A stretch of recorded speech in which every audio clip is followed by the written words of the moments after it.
उत्तराखंड में 2027 में विधानसभा चुनाव होने हैं। हालांकि इसको लेकर के अभी कुछ महीने बाकी हैं, लेकिन उससे पहले बात करें दोनों ही प्रमुख पार्टियां यानी कि बीजेपी और कांग्रेस युवाओं को साधने के लिए यानी कि जेनजी को अपने पाले में करने के लिए विशेष रणनीति लगातार बनाती हुई दिखाई दे रही है, ताकि आने वाले 27 चुनाव में युवा वोट उनके हाथ से कहीं छटक ना जाए। इसलिए दोनों ही प्रमुख दल अपनी कड़ी मेहनत इन जेनजी को लेकर के लगा रही है। इसी पर खास बातचीत के लिए आज कई युवा मेरे साथ इस समय मौजूद हैं, उनसे सीधा बात कर लेते हैं कि इस तरीके से देखते हैं। सबसे पहले आपसे ये जान लेते हैं कि वर्तमान में सरकार अभी कैसा काम कर रही है। अगर हम अपने अकॉर्डिंग बात किया जाए तो जैसे कि हमने रिसेंट में जितने भी प्रोटेस्ट देखे हैं और सरकार और जेनजी के बीच में जो मतभेद देखा है, उससे हमें कुछ चीज़ें ऐसे मालूम चली है कि दोनों पार्टियां या तो अपनी जगह सही है या तो अपनी जगह गलत है। सरकार ने भी बहुत ट्राई किया चीज़ें सही करने का, एनटीए के द्वारा लीक कम हो, बहुत ट्राई किया, बट हमारे अकॉर्डिंग हमारी जो प्रॉब्लम है ना, वो कभी कभी उन तक पहुंच नहीं पाती हैं, या एक बीच में एक दीवार प्रॉब्लम्स की आपने जो बात करी वो एक बार जरा खुल के बताएंगे, कौन सी ऐसी वो प्रॉब्लम्स है आज युवाओं की, जेनजी की, जो सरकार तक नहीं पहुंच पाती।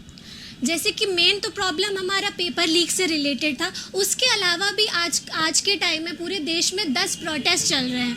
10 प्रोटेस्ट इसी बेसिस पे चल रहे हैं कि कहीं कहीं फ्लड आ जा रहा है, कहीं पे मैनेजमेंट की दिक्कत हो रही है, कहीं पे सरकार उस तरीके से काम नहीं कर रही है जिस तरीके से हमसे काम चाहते हैं कि वो हमारी बात सुने। प्रोटेस्ट करना हमें कोई शौक नहीं है कि हम प्रोटेस्ट करें जाके और हम सरकार हिला, हमें कोई इस चीज़ से कोई ज़्यादा हमें कुछ मिलेगा नहीं, बट हम ये करना चाह रहे हैं अपने लिए नहीं, सबके लिए, कि हमारे आने वाली फ्यूचर जनरेशन भी, उसको भी ये चीज़ मिले, उसको भी इस चीज़ का फ़ायदा हो।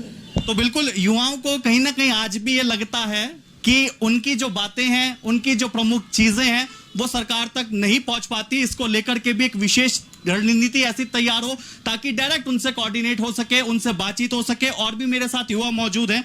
आपसे अगर जाने, प्रदेश में जिस तरीके से सरकार युवाओं को रोजगार से जोड़ने की चाहे बात करती हो, जो बड़ी बड़ी जो योजनाएं लेकर के आई हो, उसका वो धरातल पर दिखाई देती हैं, उसका लाभ युवाओं को मिलता है। सर, सबसे पहले मैं एक छात्र होने के नाते ये कहना चाहूँगा, अभी जितनी भी परीक्षाएं आयोग के द्वारा कराई जाती हैं, उनमें एक तो शिक्षा गुणवत्ता से कराई जाए, और दूसरा ये है कि रोजगार युवाओं के लिए हो, और शहर में मतलब वातावरण साफ और ग्रीन रहे, और सरकार की नीतियाँ कहीं हद तक ठीक हैं जो सामान्य जनमानस तक पहुंच पा रही है, और ये मैं कहना चाहूँगा। आपसे जानते हैं कि अगर बात करें मुख्यमंत्री पुष्कर सिंह धामी की, अभी कैसे काम कर रहे हैं खास तौर पर युवाओं को? मैं जनरली उत्तराखंड से तो नहीं हूँ, मैं बिहार से हूँ, पर जैसे कि बीजेपी जो गवर्नमेंट वर्क कर रही है, तो कहीं ना कहीं उसमें भी कमियाँ हैं, कि जैसे कि अब पेपर लीक के ले ले, या बहुत सारी चीज़ें हैं जो एम्प्लॉयमेंट को लेके ले ले, तो उस पर ध्यान देना हम चाहते हैं कि उस पर ध्यान दे।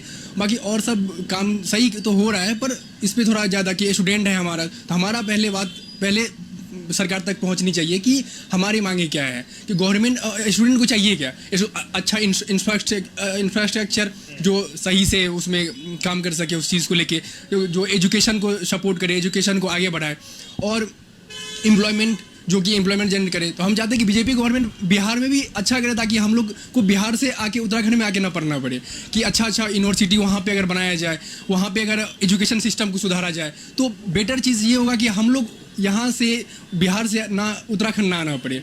तो हम लोग ये चाहते हैं कि एजुकेशन को अच्छा बेटर बनाया जाए हर एक स्टेट में। ऐसा ना कि एक स्टेट में है वहाँ पे अच्छा यूनिवर्सिटी बना दीजिए, और दूसरा जो स्टेट है वहाँ पे ऐसा बेटर यूनिवर्सिटी ना हो जहाँ पे आप नहीं करवा सकते। तो हम चाहते हैं कि ऐसा बिहार में भी हो, और वहाँ, क्योंकि वहाँ पे बीजेपी गवर्नमेंट है और एनडीए का गवर्नमेंट वहाँ पे भी है। तो बिल्कुल आपसे अगर जाने, पहाड़ों को लेकर के अगर हम बात करें, युवा चाहता है कि जहाँ पर है वो उनको वहीं पर रोजगार मिले।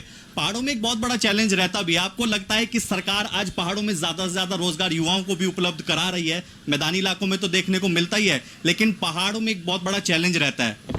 जी सर, अगर आप देखें तो पहाड़ में हमारी एक भौगोलिक स्थिति है, तो उस भौगोलिक स्थिति में हम उद्योग धंधे तो खोल नहीं पाएंगे।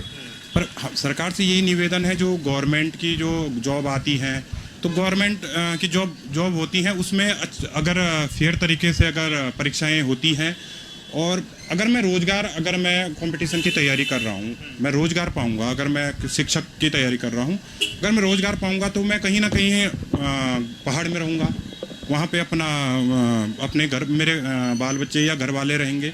तो कहीं ना कहीं एक अगर मैं आज यहाँ एजुकेशन के लिए यहाँ देहरादून आ रहा हूँ तो मेरा रीपलायन होगा गाँव के लिए। तो मैं यही कहना चाह रहा हूँ कि सरकार ऐसे जो छोटे छोटे उद्योग धंधे होते हैं जो हमारे एग्रीकल्चर से संबंधित हैं, तो उस हिसाब से कुटिल उद्योग ऐसे चीज़ खोले जाए जो कि हमें वहीं पे रोजगार दें और हम यहाँ शहर की ओर पलायन ना करें। आपसे एक आखिरी सवाल आप ही से लूंगा। मंत्री की बात करें, हम एमएलएस की बात करें, आज अगर आपके अनुसार वह किस तरह से काम कर रहे हैं उनके यूथ को लेकर के? देखिए, मेन तो हमारा मोटिव यही रहता है कि ज़्यादातर जेंजी ना न्यूज़ से रिलेटेड सुनते नहीं हैं चीज़ें। वो कहीं से भी कोई टॉपिक उठा लेते कि आज यहाँ पे ये बातें हो रही है तो हमें भी इस पे बात करना है। उस बात की जड़ तक नहीं जाता कि वो बातें शुरू कहाँ से हुई हैं, उस बात का मोटिव क्या है। तो मेन तो यूथ की हमारी एक यही प्रॉब्लम है कि हम उन मंत्री को टारगेट करते हैं जिनके थ्रू प्रॉब्लम क्रिएट हो रही है। हम ये नहीं जानना चाहते कि प्रॉब्लम शुरू कहाँ से, प्रॉब्लम की जड़ कहाँ से है। हमारे मंत्री लोग काम सही कर रहे होंगे बट वो काम कभी कभी जैसा हमारी तरफ हमें दिखता नहीं है कि हम चाहते हैं हमारी सरकार वैसा काम करे जो हमें दिखाई दे।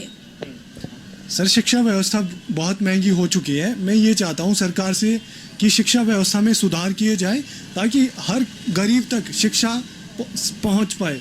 मेरी ये सरकार से विनम्र निवेदन है कि शिक्षा पर विशेष ध्यान रखा जाए सर।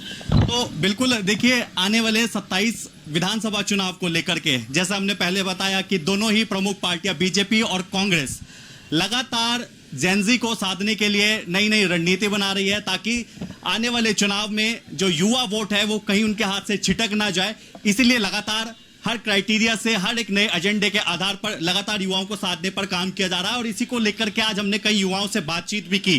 कुछ युवा सरकार के मंत्रियों के, विधायकों के काम से संतुष्ट तो नजर आए, लेकिन कुछ युवाओं ने यह भी सवाल खड़े किए कि सरकार को ऐसी पॉलिसीज लेकर के आनी चाहिए ताकि उन जेनजी की, उन युवाओं की बात डायरेक्ट सरकार तक पहुंचे, उनको इनके लिए प्रॉब्लम का सामना ना करना पड़े। हालांकि अब देखना यह बहुत महत्वपूर्ण हो जाता है कि आने वाले 27 विधानसभा चुनाव में जिस तरह से दोनों ही प्रमुख पार्टियां विशेष रणनीति के साथ नए नए एजेंडे तैयार कर करके लगातार जेनजी को साधने में फोकस कर रही है, आने वाले 27 का चुनाव ही ये बताएगा कि ये युवा, ये जेनजी किस पर अपना विश्वास दिखाएंगे और कौन सी पार्टी होगी जो इनको साधने में सफल साबित हो पाएगी। देहरादून से वीडियो जर्नलिस्ट अभिसार के साथ मैं अशोक कुमार, रफ्तार मीडिया।